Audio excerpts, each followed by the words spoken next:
সকলোকে ভিডিঅ'টোলৈ স্বাগতম জনাইছোঁ আৰু ধন্যবাদ জ্ঞাপন কৰিছোঁ ভিডিঅ'টো ক্লিক কৰাৰ বাবে।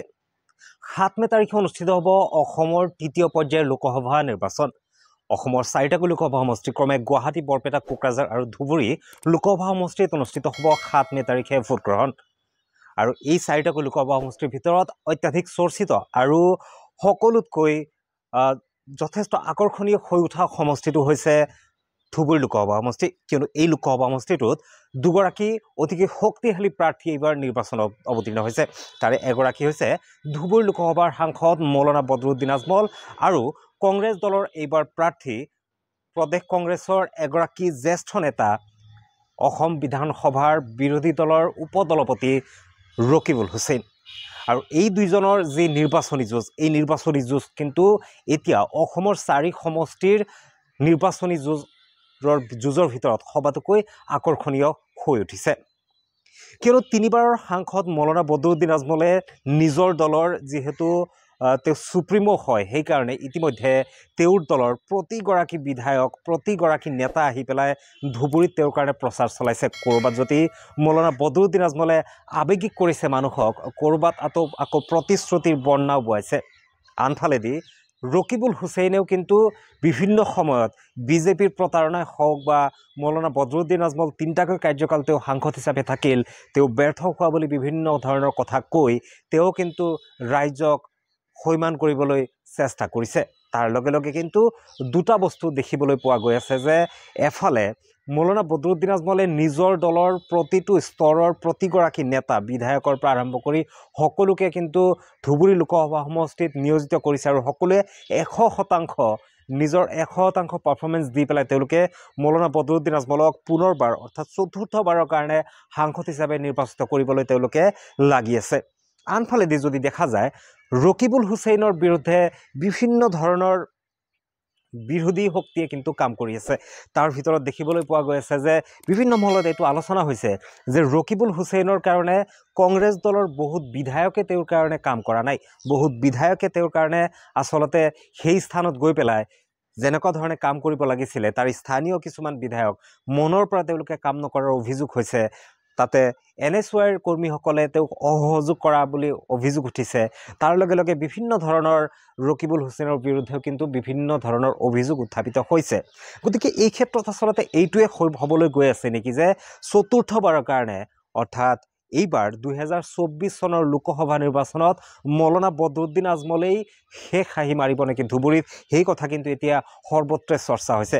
ধুবুৰী লোকসভা সমষ্টিত 26,43,000তকৈ অধিক ভোটাৰ থকা এই সমষ্টিটোত 13 লক্ষাধিক পুৰুষ ভোটাৰ, 12 লক্ষাধিক মহিলা ভোটাৰ আৰু 27গৰাকী তৃতীয় লিংগৰ ভোটাৰে 7 মে তাৰিখে আচলতে নিৰ্ণয় কৰিব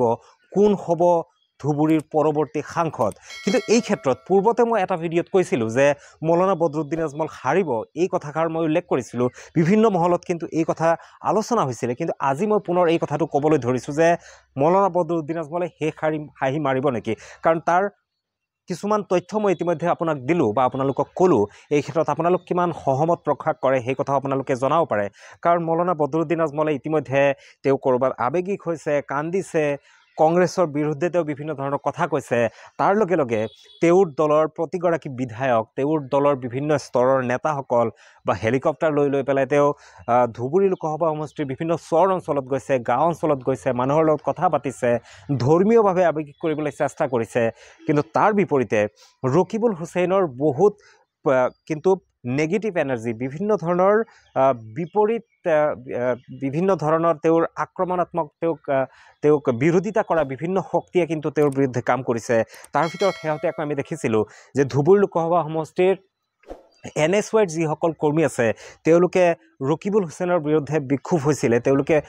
বিৰোধ কৰা দেখিবলৈ পোৱা গৈছিলে। এনেকুৱা বিভিন্ন ধৰণৰ বাতৰি সংবাদ মাধ্যমত প্ৰচাৰ হৈছিলে। ৰকিবুল হুছেইনৰ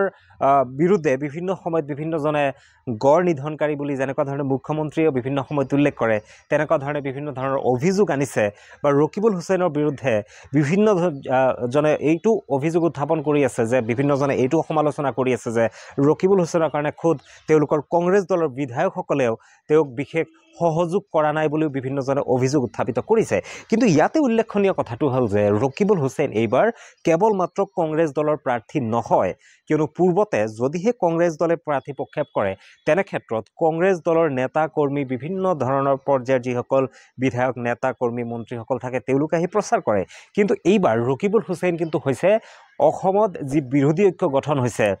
বিজেপিৰ বিৰুদ্ধে কিন্তু সেই বিৰোধী ঐক্যত কিন্তু AFDF নাই গতিকে সেই বিৰোধী ঐক্যত প্ৰাৰ্থী কিন্তু হৈছে ৰকিবুল হুছেইন তেনে ক্ষেত্ৰত কিন্তু ধুবুৰী লোকসভা সমষ্টিত এটা যথেষ্ট বেলেগ ধৰণৰ চিত্ৰ দেখিবলৈ পোৱা গৈছে যে অখিল গগৈ ধুবুৰী লোকসভা সমষ্টিত ৰকিবুল হুছেইনক ভোট প্ৰদান কৰিব লাগে বুলি ভোটাৰসকলক শপত খুৱাইছে লুৰিণজ্যোতি গগৈ ধুবুৰী লোকসভা সমষ্টিত আহি পেলাই ৰকিবুল হুছেইনৰ পক্ষত প্ৰচাৰ চলাইছে ৰকিবুল হুছেইনক জয়ী কৰোৱাৰ কাৰণে তেওঁলোকে সময় দিছে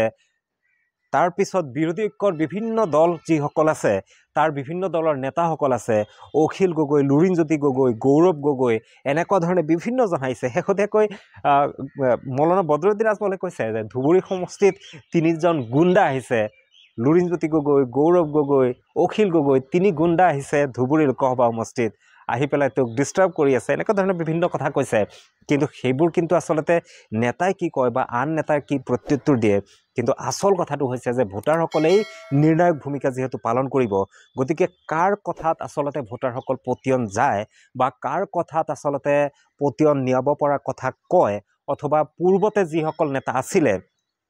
তেওঁলোকৰ যি কাম কাজ ৰকিবুল হুছেইনে পূৰ্বতে যেহেতু 3বাৰকৈ কেবিনেট মন্ত্ৰী আছিলে তেওঁ বিভিন্ন মঞ্চত বিভিন্ন সময়ত তেওঁ ধুবুৰী অঞ্চলৰ কৰা বিভিন্ন কামৰ কথা তেওঁ উল্লেখ কৰিছে আনফালেদি মৌলানা বদৰুদ্দিন আজমলে কিন্তু কান্দি কান্দি কৈছে তেওঁ শিক্ষাৰ কাৰণে কাম কৰিছে তেওঁ ডক্টৰ বনাইছে ইঞ্জিনিয়াৰ বনাইছে এনেকুৱা ধৰণৰ বিভিন্ন কথা কৈছে গতিকে তেওঁ ভোট বিচাৰিছে এই ক্ষেত্ৰত ভোটাৰ ৰাইজেহে আচলতে নিৰূপণ কৰিব কোন জিকিব কোন হাৰিব এই ক্ষেত্ৰত কিন্তু 7 তাৰিখে কিন্তু আচলতে নিৰ্ণয় হ'ব আৰু কিমান শতাংশ ভোট 7 তাৰিখে ধুবুৰী লোকসভাৰ মানুহে ভোট প্ৰদান কৰে সেইটো কিন্তু এটা ডাঙৰ কথা এতিয়া যেহেতু নিৰ্বাচনৰ তৃতীয় পৰ্যায়ৰ যি ভোট গ্ৰহণ নিৰ্বাচনৰ তৃতীয় পৰ্যায়ৰ ভোট গ্ৰহণৰ যি প্ৰচাৰ কাৰ্য আছিলে সেই প্ৰচাৰত কিন্তু যথেষ্ট আকৰ্ষণীয় হৈ গৈছিলে ধুবুৰী লোকসভাৰ সমষ্টিৰ প্ৰচাৰ আৰু ধুবুৰী লোকসভা সমষ্টিত যদি আমি চাবলৈ যাওঁ দলীয়ভাৱে যদি চাবলৈ যাওঁ ধুবুৰী লোকসভা সমষ্টিত এতিয়া যেহেতু ডিলিমিটেশ্যন হোৱাৰ পিছত 11টা লোকসভা সমষ্টি বিধানসভা সমষ্টি তাতে অন্তৰ্ভুক্ত হৈছে পূৰ্বৰ 10টা বিধানসভা সমষ্টিৰে গঠিত সেই পূৰ্বৰ যি লোকসভা সমষ্টি আছিলে ধুবুৰী তাতে কিন্তু 5টা বিধানসভা সমষ্টি দখল কৰি আছিলে AFDF দলে আৰু 5টা বিধানসভা সমষ্টি দখল কৰি আছিলে কংগ্ৰেছ দলে কিন্তু এইবাৰ কিছু হাল হলনি হৈছে কংগ্ৰেছৰ পক্ষতো আছে বিজেপি কংগ্ৰেছৰ পক্ষতো আছে আকৌ ইফালে আপোনাৰ AFDFৰ পক্ষতো আছে তেনে ক্ষেত্ৰত এই দল দুটাই ভোটাৰসকলক তেওঁলোকৰ পক্ষত কিমান দূৰ নিব পাৰে বা কংগ্ৰেছৰ বিধায়কসকলে তাতে কিমান কাম কৰিছে সফল হৈছে বা AFDFৰ বিধায়কসকলে কিমান সফল হৈছে বিফল হৈছে বা সাংসদ হিচাপে মৌলানা বদৰুদ্দিন আজমল